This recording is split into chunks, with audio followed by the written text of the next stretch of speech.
Shalom. Shalom. Selamat malam Bapak Ibu, saudara-saudari yang terkasih dalam Tuhan Yesus Kristus. Bapak Ibu, adakah di antara Bapak Ibu yang tidak ingin sukses? Rasanya nggak ada ya. Setiap manusia yang ada di dunia ini pasti ingin sukses. Oleh karena itulah orang sering untuk mempelajari kisah-kisah kesuksesan orang lain.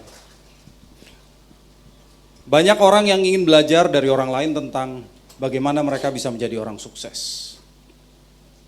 Meniru mereka supaya bisa sukses juga. Dan tidak sedikit juga orang yang senang untuk berdekatan dengan orang sukses gitu ya, nempel ke orang yang sudah sukses. Siapa tahu kecipratan suksesnya. Buat banyak orang di dunia ini, kekayaan materi itu dijadikan tolok ukur kesuksesan.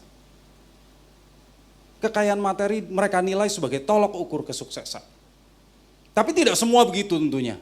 Ada juga orang-orang yang memang berpikir bahwa pendidikan dan pengetahuanlah standar kesuksesan. Jadi mereka berpikir kita harus sekolah setinggi-tingginya baru sukses. Mereka suka mengumpulkan gelar, ya, apalagi gelar yang tinggi-tinggi. Nah, buat mereka, orang-orang yang seperti Bill Gates itu mungkin bukan orang sukses. Mengapa? Bill Gates itu tidak lulus kuliah loh Bapak Ibu. Drop out, DO, drop out dari Harvard University. Waktu itu Bapak Ibu, waktu saya kuliah S1 ya, bukan teologi kuliahnya. Kalau kita ujian, kita harus menulis dengan lengkap nama dosen di lembar jawaban ujian. Nah, ada loh dosen ya yang marah kalau namanya, gelarnya tidak ditulis lengkap. Pokoknya harus ditulis lengkap-lengkapnya. Dr. Mukidi, SH, SE, Skom, STH, S campur, S doger, S teler gitu ya. Harus lengkap. Kalau nggak lengkap, coret 0. Nah loh, jadi harus dihafalin Bapak Ibu nama dosen itu dengan gelar-gelarnya harus hafal. Kalau nggak, waduh, nggak lulus kita. Repot tuh. Ada yang seperti itu. Itulah sebabnya juga kalau Bapak Ibu lihat undangan pernikahan, di kolom namanya biasa ada tulisan, mohon maaf jika ada kesalahan penulisan nama atau gelar. Betul kan? Mengapa?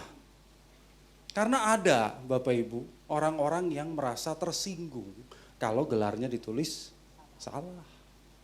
Mereka menganggap prestasinya mencapai gelar tersebut yang mereka pandang sebagai kesuksesan tidak dihargai oleh orang. Nah, mereka bisa menganggap begitu. Demikian juga ada orang-orang yang lain yang memandang hal-hal lain sebagai standar kesuksesan. Ada yang menganggap kehormatanlah nilai tertinggi kehidupan. Ya, oleh karena itu mereka senang untuk masuk ke gelanggang politik, pemerintahan, berbagai bidang hidup lainnya. Sampai masuk ke kesuksesan, sampai ke puncak kesuksesan.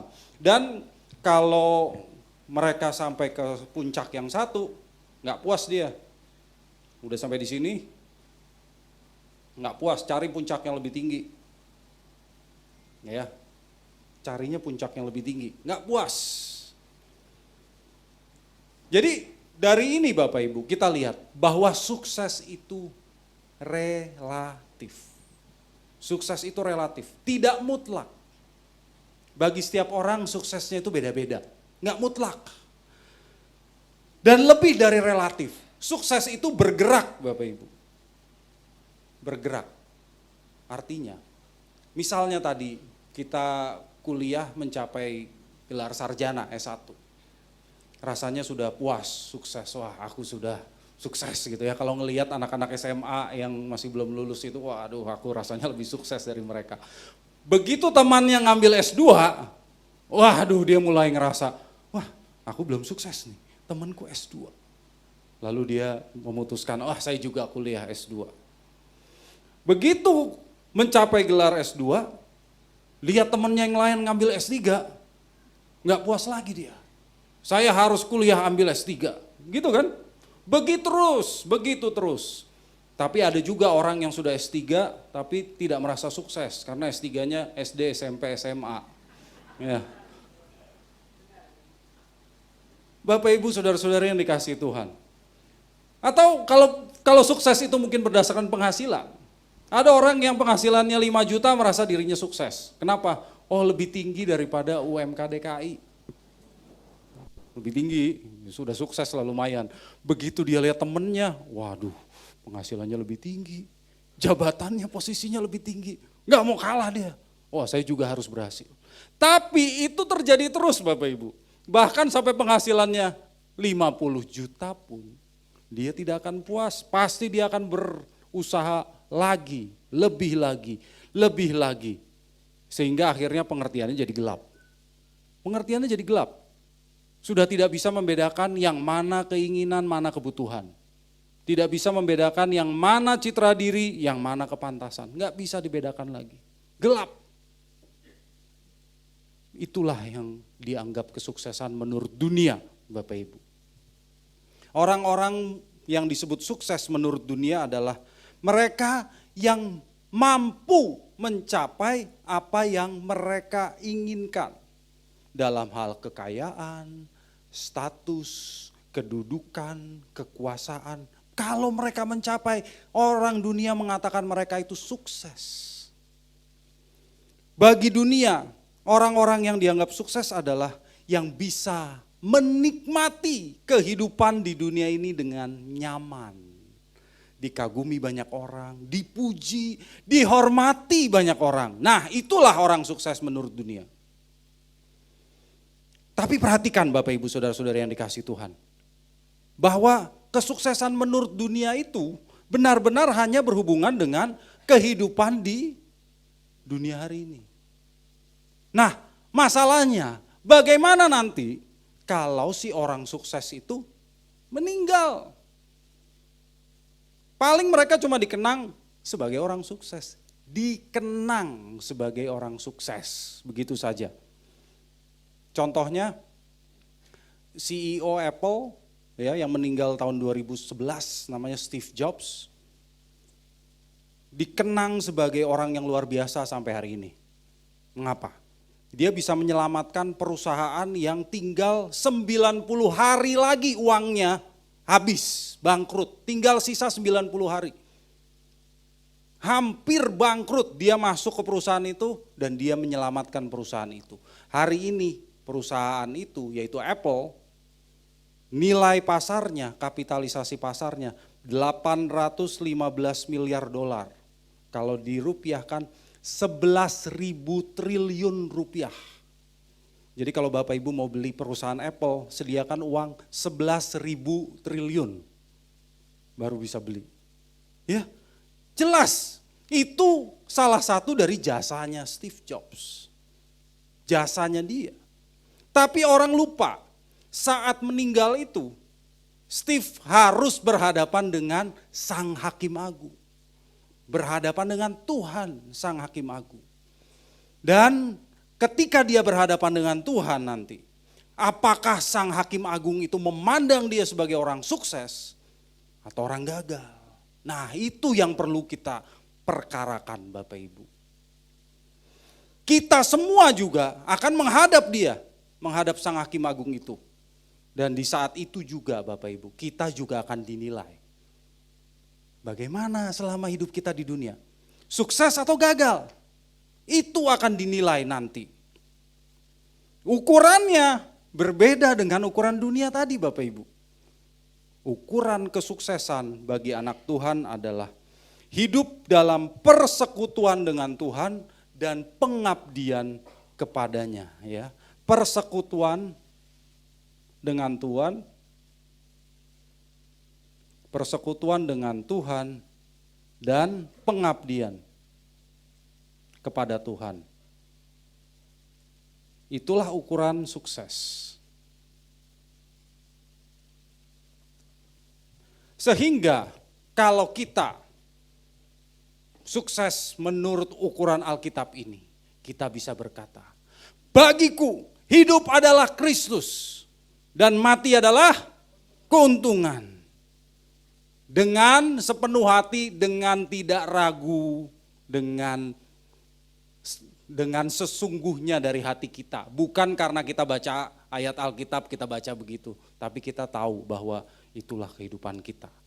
Nah, itu baru namanya orang sukses, Bapak Ibu. Tetapi Bapak Ibu saudara-saudari yang dikasihi Tuhan, mengapa sampai hari ini orang Kristen masih mencari kesuksesan versi dunia? Kan kita tahu secara teori suksesnya orang Kristen itu beda dengan dunia. Tapi kenapa orang Kristen sampai hari ini masih mengejar kesuksesan versi dunia? Jawabannya sederhananya adalah karena mereka tidak mengerti kebenaran, Bapak Ibu. Tidak mengerti kebenaran. Itu yang membuat mereka jatuh ke dalam perangkap. Saya katakan perangkap karena memang perangkap, Bapak Ibu. Ada perangkap yang menunggu kita kalau kita tetap mengejar kesuksesan versi dunia. Dan bukan cuma orang Kristen hari ini saja. Tokoh-tokoh perjanjian lama juga banyak yang jatuh ke perangkap ini. Ketika mereka tiba di puncak kesuksesan, mereka lupa diri. Dan mereka menganggap apa yang sudah dicapainya adalah prestasinya sendiri. Bukan karena anugerah Tuhan. Nah, Bapak Ibu, perangkap kesuksesan versi dunia apa saja yang bisa menjerat orang Kristen? Perangkap versi dunia apa saja yang bisa menjerat orang Kristen? Pertama, ketika orang sedang menuju kesuksesan tersebut, yang berusaha mencapai kesuksesan, orang bisa terperangkap dalam penggunaan cara yang tidak sesuai dengan kehendak Allah. Ini yang pertama. Kalau orang berusaha untuk sukses, dia bisa jatuh ke dalam penggunaan cara yang tidak sesuai dengan kehendak Allah, Bapak Ibu. Kita tahu bahwa banyak orang yang ingin sukses dengan cepat. Maksudnya ingin cepat kaya. Bener nggak? Lebih enakan cepat kaya atau lama kayanya? Lama. Banyak orang yang ingin cepat kaya, Bapak Ibu, kalau yang kuliah ingin cepat lulus, ya, ingin cepat berkuasa, banyak, tanpa banyak usaha. Dan untuk itu, tidak sedikit loh orang yang menghalalkan segala cara. Nah, nggak dikit. Tapi kita tahu, cara menghalalkan segala cara itu jelas bertentangan dengan firman Allah. Alkitab menentangnya. Misalnya mari kita lihat di Amsal 21 ayat 6. Amsal 21 ayat 6. Memperoleh harta benda dengan lidah dusta adalah kesia-siaan yang lenyap dari orang yang mencari maut. Nah, ini contoh salah satu ayat yang mengecam orang-orang yang berusaha memperoleh kesuksesan dengan cara menghalalkan segala cara. Tapi mencapai kesuksesan dengan menghalalkan segala cara bukan cuma ditentang oleh kekristenan. Itu ditentang oleh agama-agama lain juga. Betul nggak? Agama mana yang mengizinkan, kalau mau sukses, mau kaya, mau cepat kaya, kamu boleh mencuri aja. Kamu boleh korupsi aja. Nggak ada. Yang terang-terangan begitu nggak ada, Bapak Ibu. Dan kalau kita datang ke seminar motivasi sekuler, bahkan motivator sekuler juga tidak mengajarkan hal seperti itu. Ya, jadi menghalalkan segala cara jelas tidak sesuai dengan kehendak Allah. Tapi buat orang percaya bukan cuma itu yang tidak sesuai dengan kehendak Allah loh. Misalnya, banyak orang percaya yang tahu bahwa Tuhan kita mana suka sih perbuatan curang. Tuhan kita mana suka sih. Tuhan kita itu kan kudus. Mereka tahu kok Tuhan kita tidak suka dicurangin. Tuhan kita tidak suka anak-anaknya berbuat curang. Tapi mereka tetap ingin sukses juga. Dan mereka tahu sukses itu tidak bisa dicapai dengan mudah. Oh, anak-anak Tuhan harus berjuang, harus berusaha, harus bekerja keras sekuat tenaga, berjerih lelah mencapai kesuksesan. Salah atau enggak Bapak Ibu? Enggak. Halal atau enggak? Halal. Halal. Tapi ada jebakan di balik itu. Yaitu ketika orang berjuang sekuat tenaga untuk mencapai kekayaan misalnya. Berjuang sekuat tenaga. Mereka jadi terjerat pada kesibukan dan usaha yang berlebihan. Sehingga harus mengorbankan kegiatan-kegiatan yang mereka pandang gak penting. Mereka pandang tidak esensial. Mereka pandang terlalu menghabiskan waktu. Itu lebih baik dikorbankan saja. Gak penting. Itu yang mereka korbankan. Dan biasa apa sih yang dikorbankan itu? Biasanya nomor satu adalah kegiatan mencari Tuhan yang dikorbanin. Misalnya ibadah di gereja tengah minggu dikorbanin. Loh, ibadah tengah minggu kan gak wajib. Ibadah suara kebenaran kan gak wajib ya. Hari Selasa coba, saya udah ke gereja hari Minggu masa hari Selasa suruh datang lagi. Gak wajib kan? Korbanin aja lah. Ya gak usah datang gak apa-apa. Terus lihat dulu yang khotbah siapa. Nah gitu kan. Oh siapa nih? Gak usah datang lah gitu ya. Tapi puji Tuhan, di sini nggak begitu kan? Yang hadir di sini nggak begitu kan? Ya, Bapak Ibu mau hadir di suara kebenaran untuk mencari kebenaran firman Tuhan, betul? Tepuk tangan buat kemuliaan Tuhan. Kalau orang-orang yang seperti ini Bapak Ibu, mereka permulai dengan mengorbankan ibadah tengah minggu yang dipandang nggak penting. Kalau ibadah tengah minggu sudah dikorbankan, mereka mulai kerja keras lagi, sampai ke ibadah minggu juga dikorbanin. Banyak yang seperti itu Bapak Ibu. Begitu ketemu proyek, begitu ketemu, wah kerjaan besar nih, minggu pun jadi hari kerja sepenuh waktu. Ya, akhirnya ya udah kerja aja hari Minggu, ada proyek. Ya. Terus dia berharap Tuhan bisa toleransi. Dia berdoa sama Tuhan, Tuhan nggak apa-apa ya saya nggak datang ke gereja, nanti perpuluhannya buat Tuhan kok. Nah, gitu kan? Ya, dianggap Tuhan toleransi, yang penting kita udah bayar, dah Tuhan toleransi. Nah, kalau nggak begitu pun, ada satu lagi yang dikorbankan Bapak Ibu. Apa tuh? Waktu doa pribadi. Waktu doa pribadi. Karena terlalu sibuk, udah nggak ada tuh waktu berdoa pribadi. Apalagi baca Alkitab. Begitu buka Alkitab, ya, langsung doa semalam suntuk, tenggelam dalam kebenaran. Begitu bangun, alarm handphonenya bunyi, nah bangun dia ya doa semalam suntuk akhirnya. Iya, itulah yang terjadi Bapak Ibu. Nah Tuhan Yesus sendiri memperingatkan kita mengenai hal ini di Lukas pasal 12. Ya, kita sudah sering baca tentang perumpamaan mengenai orang kaya yang bodoh. Orang kaya yang bodoh ini kaya harta di dunia, tapi miskin di hadapan Allah. Oh, hartanya berlimpah, tapi di hadapan Allah dia miskin, gak punya apa-apa. Sehingga orang kaya ini pulang ke kekekalan dengan kemiskinan abadi. Nah, Bapak Ibu jangan mau seperti itu.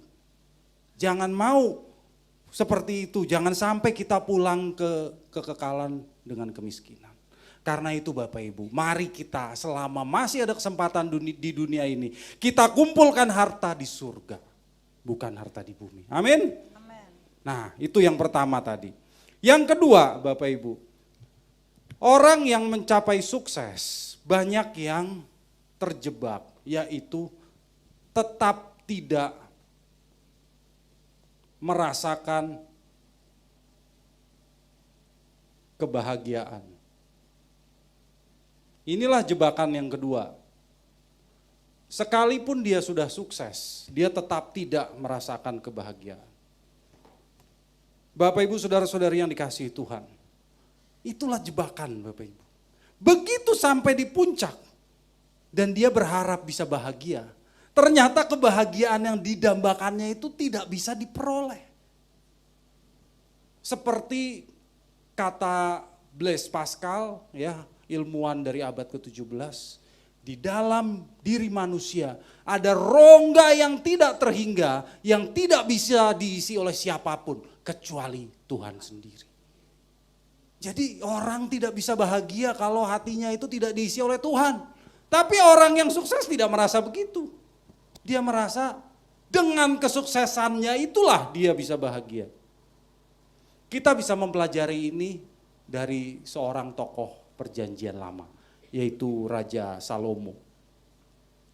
Raja Salomo kan terkenal sebagai orang yang paling bijaksana, betul nggak? Orang yang paling bijaksana. Dan dia jadi raja pada saat Israel itu sedang maju, ya, sedang maju dan damai. Nah, Salomo ternyata jatuh Bapak Ibu. Karena dia tidak memperoleh kebahagiaan dan sukacita dari kesuksesannya. Dan dia sendiri menuliskan itu di Pengkhotbah 1 ayat 14. Pengkhotbah pasal 1 ayat 14. Aku telah melihat segala perbuatan yang dilakukan orang di bawah matahari. Tetapi lihatlah, segala sesuatu adalah kesia-siaan dan usaha menjaring angin. Menjaring angin, sia-sia. Sia-sia dia bilang, semua yang kuperoleh itu sia-sia. Kenapa? Dia kurang bahagia Bapak Ibu. Dia kurang bahagia. Dan lihat dari mana dia berusaha mencari kebahagiaan. Karena sampai dia gagal dan dia berkata semuanya sia-sia. Dari mana dia mencari kebahagiaan? Mari kita lihat 1 Raja-Raja pasal 11 ayat 1 sampai 3. 1 Raja-Raja 11 ayat 1 sampai 3. Adapun Raja Salomo mencintai banyak perempuan asing. Di samping anak Firaun, ia mencintai perempuan-perempuan Moab, Amon, Edom, Sidon, dan Het. Padahal tentang bangsa-bangsa itu Tuhan telah berfirman kepada orang Israel, janganlah kamu bergaul dengan mereka dan mereka pun janganlah bergaul dengan kamu. Sebab sesungguhnya mereka akan mencondongkan hatimu kepada Allah-Allah mereka. Hati Salomo telah terpaut kepada mereka dengan cinta. Ia mempunyai 700 istri dari kaum bangsawan dan 300 gundik. Istri-istrinya itu menarik hatinya daripada Tuhan. Nah, Bapak Ibu Saudara-saudara yang dikasihi Tuhan. Salomo merasa kebahagiaannya dari mana? Wanita. Kumpulin istri terus ya. Begitu lihat ada cewek agak cantik sedikit, kawinin. Sampai jumlahnya ada berapa? Ceceng. 1000 coba. Tapi Tuhan, apa yang dilakukan Tuhan? Tuhan membiarkan loh. Tuhan membiarkan dia loh. Ini buktinya loh bahwa Salomo itu bukan robot yang dikendalikan oleh Allah lewat remote control. Enggak. Ya, Salomo punya kehendak bebas. Tuhan biarin. Tuhan tidak memaksa Salomo mematuhi kehendak Tuhan. Tapi kita lihat apa yang terjadi dari perbuatan Salomo, dia jatuh ke dalam penyembahan berhala Bapak Ibu. Istri-istrinya kan tadi bangsa-bangsa asing. Bangsa asing itu banyak yang menyembah berhala. Karena Salomo dikatakan hatinya lebih mencintai istrinya daripada Tuhan, dan istrinya yang 1000 itu datang dari bangsa-bangsa lain yang punya dewa-dewa yang beraneka ragam, Salomo ikut menyembah dewa-dewa itu karena dia mencintai istri-istrinya. Sedih, menyedihkan. Dan Tuhan membiarkan. Tapi Tuhan membiarkan bukan berarti Tuhan setuju. Apa yang terjadi? Apa yang terjadi pada Salomo? 1 Raja-Raja 11 ayat 11. 1 Raja-Raja 11 ayat 11.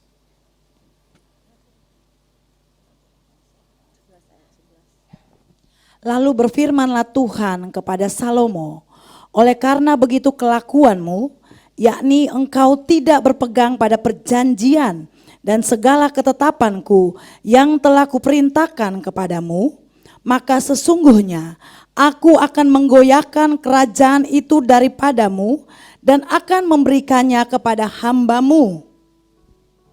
Jadi kita belajar dari Salomo bahwa kebahagiaan dan sukacita yang sejati itu hanya dapat kita peroleh dari Tuhan.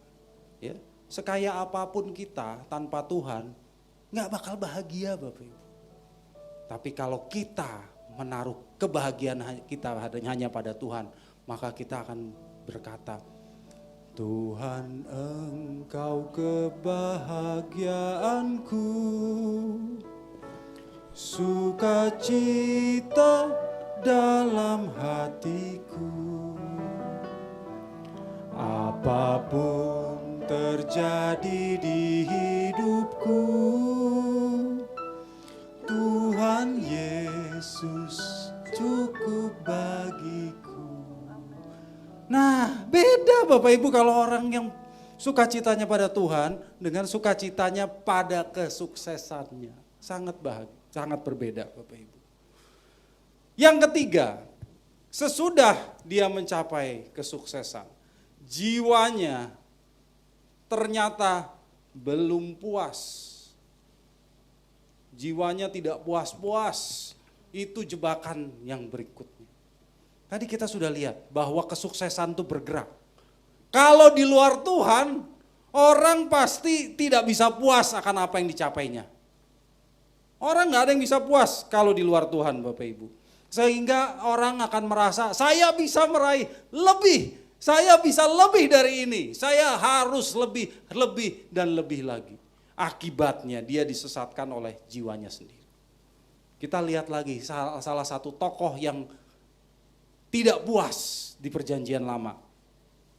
Di Bilangan pasal 16, saat bangsa Israel sedang mengembara di padang gurun, ada seorang tokoh yang bernama Korah. Bilangan 16 ayat 1 dan 2. Bilangan 16 ayat 1 dan 2. Korah bin Yishar bin Kehat bin Lewi beserta Datan dan Abiram anak-anak Eliab dan On bin Pelet, ketiganya orang Ruben, mengajak orang-orang untuk memberontak melawan Musa beserta 250 orang Israel, pemimpin-pemimpin umat itu, yaitu orang-orang yang dipilih oleh rapat, semuanya orang-orang yang kenamaan. Di sini kita lihat Bapak Ibu, Korah itu memberontak terhadap Musa. Padahal dia sudah punya jabatan yang terhormat. Korah itu punya tugas untuk memelihara barang-barang yang maha kudus, bukan sekedar kudus loh, maha kudus. Wah itu terhormat Bapak Ibu. Dan kita juga lihat tadi di ayat 2, mereka semua orang-orang yang kenamaan. Kenamaan bukan orang biasa, orang yang sudah punya posisi terhormat. Tapi enggak puas.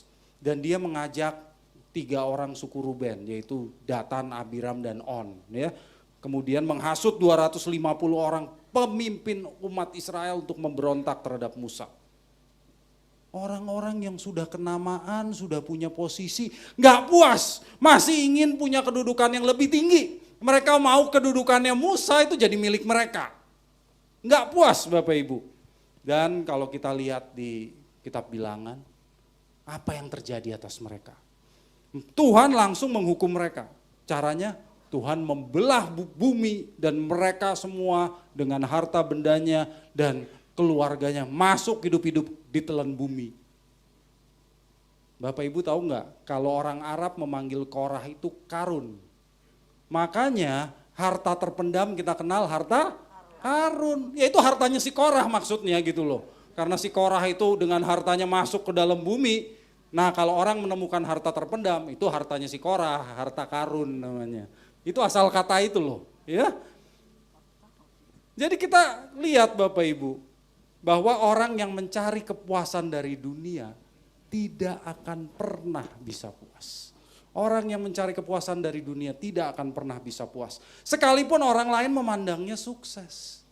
Hanya orang yang bisa menikmati kesuksesan saja, menikmati Tuhan yang bisa puas.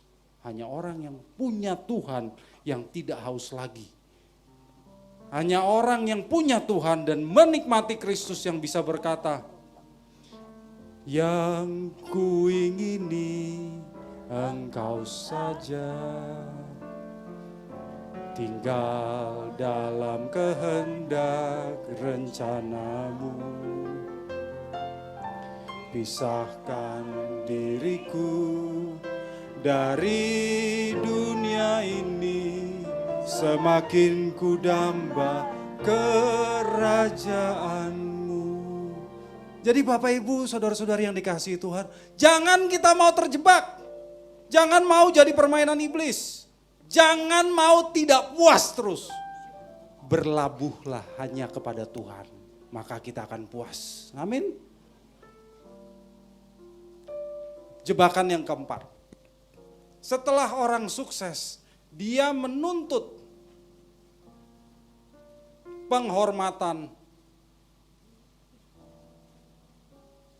yang lebih lagi. Orang yang sukses menuntut penghormatan atau penghargaan yang tinggi, yang lebih. Orang sering menjadikan kesuksesan itu sebagai tahta yang dia bangun untuk meraih penghargaan. Orang sering ingin dihargai Bapak Ibu. Jadi dia bangun tahtanya itu supaya orang menghargai dia. Nah, kesombongan yang seperti inilah yang menyebabkan Lucifer itu jatuh. Berarti orang-orang yang seperti ini yang menuntut penghormatan, menuntut penghargaan, mereka punya semangat Lucifer. Hati-hati Bapak Ibu. Contoh dari orang yang terperangkap dengan keinginan untuk memperoleh penghargaan ini adalah Gideon, seorang hakim yang terkenal di Israel. Di kitab Hakim-Hakim kita belajar bagaimana Allah memanggil seorang petani ya yang peragu namanya Gideon. Dipanggil oleh Tuhan aja dia nggak percaya loh, sampai minta tanda. Dan Tuhan layani lagi. Minta tanda dikasih sama Tuhan.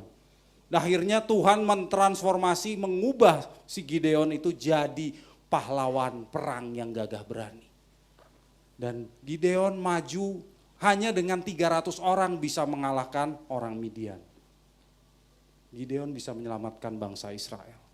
Apa yang terjadi Bapak Ibu setelah Gideon sukses mengalahkan orang Midian? Kita lihat Hakim-Hakim pasal 8 ayat 22 dan 23. Hakim-Hakim pasal 8 ayat 22 dan 23. Kemudian berkatalah orang Israel kepada Gideon, biarlah engkau memerintah kami, baik engkau, baik anakmu maupun cucumu, sebab engkaulah yang telah menyelamatkan kami dari tangan orang Midian. Jawab Gideon kepada mereka, aku tidak akan memerintah kamu dan juga anakku tidak akan memerintah kamu, tetapi Tuhan yang memerintah kamu. Bapak Ibu saudara-saudari yang dikasihi Tuhan. Orang-orang Israel meminta Gideon menjadi raja. Ya bangun aja dinasti Gideon, ya kamu jadi raja, nanti anak-anakmu akan menggantikan engkau kalau engkau mati. Jadi kita bangun dinasti. Wah kalau Gideon mau, maka kita sejarah berubah gitu ya. Kerajaan Israel itu dinastinya jadi dinasti Gideon. Di sini kita lihat ya Bapak Ibu, bahwa Gideon itu nggak mau, dia tidak menerima waktu orang Israel mau mengangkat dia jadi raja. Karena dia katakan Tuhan yang memerintah kamu. Dia masih mengakui bahwa rajanya siapa? Tuhan. Dia masih mengakui. Tapi perhatikan Bapak Ibu. Beda di bibir, beda di kelakuannya loh. Dia bilang raja kita Tuhan, raja kita Tuhan. Jangan jadiin saya raja, raja kita Tuhan. Coba kita lihat di Hakim-Hakim 8 ayat 24. Satu ayat di bawahnya. Hakim-Hakim 8 ayat 24. Apa yang dilakukan? Selanjutnya kata Gideon kepada mereka, satu hal saja yang kuminta kepadamu, baiklah kamu masing-masing memberikan anting-anting dari jarahannya, karena musuh itu beranting-anting emas, sebab mereka orang Ismail. Jadi kita lihat Bapak Ibu, Gideon tidak mau diangkat jadi raja. Tapi dia mau dihormati seolah-olah dia itu raja. Dia minta penghargaan seolah-olah dia itu raja. Padahal dia nggak mau diangkat jadi raja. Jadi orang Israel mengumpulkan emas. Dan hasilnya Gideon jadi luar biasa kaya. Kita lihat di ayat-ayat berikutnya, emas yang dikumpulkan itu 1.700 shikal. Kalau dijadikan kilogram, 18,7 kilo. Kaya nggak itu orang? Kaya, betul nggak? Punya emas 18,7 kilogram. Waduh, kaya sekali. Kemudian apa yang dilakukan oleh Gideon? Dia membuat efod. Ayat ke-27. Hakim-Hakim 8 ayat 27. Kemudian Gideon membuat efod dari semuanya itu dan menempatkannya di kotanya di Ofra. Di sanalah orang Israel berlaku serong dengan menyembah efod itu. Inilah yang menjadi jerat bagi Gideon dan seisi rumahnya. Bapak Ibu yang dikasih Tuhan. Efod itu rompi yang dipakai oleh imam besar, ya. Jadi kalau imam besar udah pakai baju, kemeja, di luarnya dilapisin efod. Di sininya depannya ada tutup dada yang terdiri dari 12 batu dengan nama-nama suku Israel di sana. Dan di baliknya ada kantong yang isinya ada 2 batu namanya Urim dan Tumim. Urim dan Tumim ini dipakai untuk mencari kehendak Tuhan. Jadi kalau mereka mencari kehendak Tuhan, maka mereka keluarin 2 batu itu, satu putih, satu hitam. Nah, nanti Tuhan akan pilih ya atau tidak, putih atau hitam, begitu. Dan efod yang asli itu dipakai oleh imam besar di kota Silo. Gideon bikin sendiri, coba Bapak Ibu. Bikin sendiri efod, maksudnya kalau rakyat mau mencari petunjuk Tuhan, mau cari kehendak Tuhan, gak usah jauh-jauh ke Silo, ke Ofra saja, karena Gideon punya duplikatnya. Bisa tanya sama Gideon, maksudnya begitu. Hasilnya kehidupan bangsa Israel jadi serong, kata Alkitab, serong. Ya, Gideon sudah memperalat Tuhan untuk kekuasaannya sendiri. Sekalipun dia tidak mau diangkat jadi raja, tapi dia hidup sebagai raja. Bahkan anaknya dikasih nama Abimelekh. Apa artinya? Artinya bapakku adalah raja. Katanya nggak ngaku raja, tapi anaknya dikasih nama bapakku raja.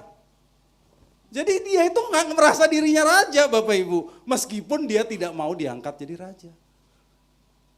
Itulah jebakan dan perangkap yang menjerat Gideon. Nah, kalau dalam hal ini yang namanya pemimpin lebih rentan. Namanya pemimpin lebih rentan. Pemimpin jemaat, pendeta lebih rentan terjerat oleh perangkap seperti Gideon. Ya, karena mereka bisa berkata, kemuliaan hanya bagi Tuhan. Mereka bisa berkata, Tuhan Raja saya, Tuhan Raja kita. Tapi kenyataannya, mereka menjadikan diri mereka raja. Mereka menjadikan diri mereka perantara antara manusia dengan Allah. Kalau mau bertemu dengan Allah, datang sama saya. Padahal mereka mengatakan rajanya siapa? Tuhan. Kenyataannya mereka menganggap dirinya raja. Dan dari situ juga mereka meminta penghargaan seperti Gideon. Gideon minta emas. Orang hari ini minta uang, ya sungguh menyedihkan Bapak Ibu. Jadi jebakan yang sudah menjerat Gideon ternyata menjerat banyak orang di hari ini Bapak Ibu. Dan terlebih lagi mereka kebanyakan pemimpin. Itu yang menyedihkan kita. Jadi Bapak Ibu, saudara-saudari yang dikasihi Tuhan. Seharusnya bagaimana dong? Seharusnya bagaimana supaya kita tidak jatuh ke dalam perangkap kesuksesan versi dunia. Untuk itu ya jelas tidak ada cara lain, berjuang terus. Berjuang supaya kita bisa mencapai kesuksesan versinya Tuhan. Kesuksesan versinya Tuhan, yaitu caranya mengikuti jejak Tuhan kita. Pikul salib, harus pikul salib Bapak Ibu. Sangkal diri pikul salib. Kalau kita pikul salib, Kita harus sadar itu adalah proses menuju kematian. Pikul salib itu proses menuju kematian. Gak ada orang disalib, gak mati. Bukan seperti yang disalib di Filipina, yang salibnya pakunya cuma kecil-kecil gitu ya, cuma paku kecil sebentar aja ditusuk. Habis itu orangnya diturunin masukin ambulans. Kalau zaman Tuhan Yesus gak ada yang seperti itu Bapak Ibu. Orang kalau disalib harus sampai mati. Harus sampai mati. Jadi kalau kita pikul salib artinya kita harus mati. Harus mati. Harus mati. Maksudnya manusia lama kita yang harus mati. Manusia lama kita harus mati. Cita-cita yang mengarah kepada kebanggaan diri, cita-cita yang mengarah pada kesenangan dunia harus mati. Sehingga kita bisa mengarahkan diri kepada Tuhan dan kita bisa sukses dengan benar di mata Tuhan. Amin. Jadi bagaimana ciri-ciri orang yang sudah sukses di mata Tuhan Bapak Ibu? Orang yang sudah sukses di mata Tuhan, pertama ciri-cirinya tidak dikuasai oleh dosa lagi. Ini orang yang sukses di mata Tuhan, tidak dikuasai oleh dosa. Tapi kita kan masih pakai tubuh fana ini gitu ya. Tubuh ini sulit nih. Sulit tubuh ini. Karena tubuh ini dikuasai dosa. Tapi Alkitab berkata bagaimana? Orang yang tetap berada di dalam Tuhan tidak berbuat dosa lagi. Tidak berbuat dosa lagi loh. Jadi kalau begitu kita harus belajar terus Bapak Ibu. Matikan manusia lama kita. Sungguh sampai kita benar-benar tidak sanggup berbuat dosa lagi. Susah enggak? Susah. Saya yang ngomong begini juga merasa susah Bapak Ibu. Tapi ya mau tidak mau kalau firman Tuhan mengatakan begitu, kita harus lakukan. Matikan terus manusia lama kita sampai kita benar-benar tidak sanggup berbuat dosa lagi. Bagaimana caranya kita tidak sanggup berbuat dosa lagi Bapak Ibu? Petrus mengatakan di 2 Petrus 1 ayat 3 sampai 4. Caranya adalah mengambil bagian dalam kodrat ilahi. Kodrat ilahi. Ambil bagian dalam kodrat ilahi. Kalau kata Paulus mengambil bagian dalam kekudusan Allah. Ini sama. Jadi kalau kita mengambil bagian dalam kodrat ilahi atau kekudusan Allah, kita bisa tidak berbuat dosa lagi. Kalau kita mau mengambil bagian dalam kodrat ilahi, artinya kita terus-menerus berhubungan dengan Allah dalam pikiran dan perasaan kita. Connect terus pikiran perasaan kita dengan pikiran dan perasaan Allah. Sehingga apa yang kita pikir dan rasakan, froneo kita itu selaras dengan froneonya Allah. Pikiran dan perasaan Allah. Kalau selaras terus, percayalah Bapak Ibu, gak bisa berbuat dosa lagi. Karena itu connect terus, usahakan, belajar setiap hari, connect terus pikiran dan perasaan kita dengan pikiran dan perasaan Allah. Yang kedua, orang yang sudah sukses di dalam Tuhan, hidup sepenuhnya bagi Tuhan. Orang yang sukses di hadapan Tuhan, hidup sepenuhnya bagi Tuhan dan kepentingannya. Dan kepentingan Tuhan. Nah, Bapak Ibu saudara-saudari yang dikasihi Tuhan. Kalau kita pikir Tuhan itu sebetulnya wajib atau tidak sih menghadirkan saudara dan saya di dunia ini? Harus enggak? Kita ini harus ada atau enggak sih? Ada yang merasa harus ada? Kalau saya tidak ada maka dunia ini jadi hancur, rusak atau dan sebagainya? Tidak, kita ini tidak harus ada loh. Kita ini tidak harus ada. Tuhan tidak wajib untuk menghadirkan kita di dunia ini. Kalau kenyataannya kita boleh hidup, kalau kenyataannya saudara dan saya boleh mengenal Kristus, boleh mengenal kebenarannya, Injilnya, dan hari ini boleh mendengar kebenaran firman Tuhan di sini. Itu semata-mata anugerah. Anugerah karena kita nggak wajib dihadirkan Tuhan. Kalau kita sadar seperti ini Bapak Ibu, maka kita harus tahu dan memegang dengan teguh bahwa kita ini sepenuhnya milik Tuhan. Kita ini sepenuhnya milik Tuhan, bukan milik kita sendiri. 1 Korintus 6 ayat 19. 1 Korintus 6 ayat 19. Atau tidak tahukah kamu bahwa tubuhmu adalah bait Roh Kudus yang diam di dalam kamu, Roh Kudus yang kamu peroleh dari Allah, dan bahwa kamu bukan milik kamu sendiri? Jadi kita harus pegang terus prinsip ini Bapak Ibu, bahwa Allah itu ada bukan untuk aku yang ada untuk dia. Allah itu adanya bukan buat saya yang harus ada buat dia. Nah kalau begini, kita harus pelajari terus teladan kita, yaitu Tuhan Yesus Kristus sendiri.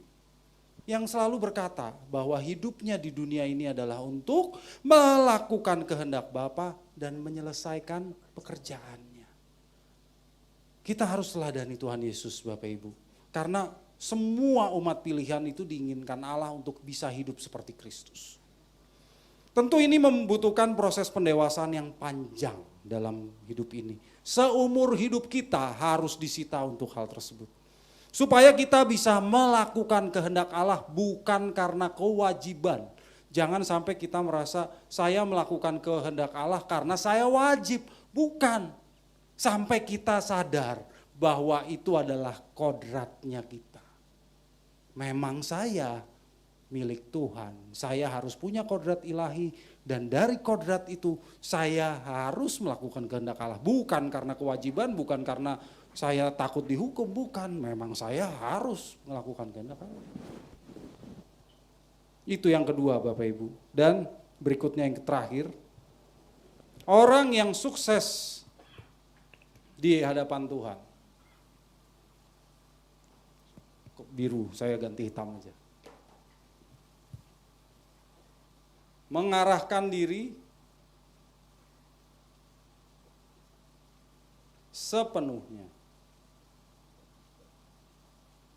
untuk perwujudan kerajaan Allah.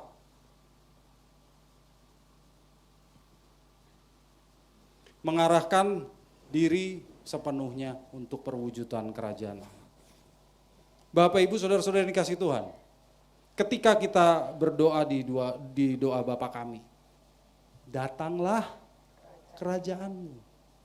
Sebetulnya kita mendoakan atau kita mengharapkan dua hal, yaitu perwujudan kerajaan Allah secara nyata nanti di LB3, tapi juga kita mengharapkan pemerintahan Allah melalui Roh Kudus di dunia ini. Jadi kitalah yang mewujudkan kerajaan Allah di dunia ini oleh pemerintahan Roh Kudus. Jadi kalau kita mau menghadirkan kerajaan Allah di dunia ini, segala usaha kita, segala potensi kita harus diarahkan sepenuhnya untuk kerajaan Tuhan. Karena itu Bapak Ibu, kita harus mengabdikan diri bagi kerajaan Allah di profesi kita masing-masing. Kalau kita mau menghadirkan kerajaan Allah bukan berarti semua orang lalu harus jadi pendeta. Bukan berarti semua orang harus jadi aktivis. Bukan.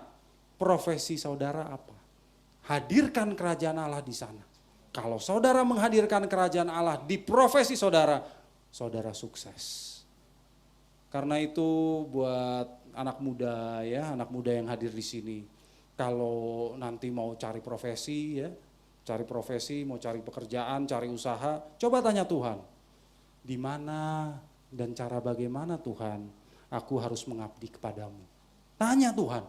Supaya Tuhan memberikan petunjuk bahwa Tuhan ingin menempatkan saudara pada tempat, pada posisi yang dikehendakinya. Dan di sana saudara bisa menghadirkan kerajaan Allah.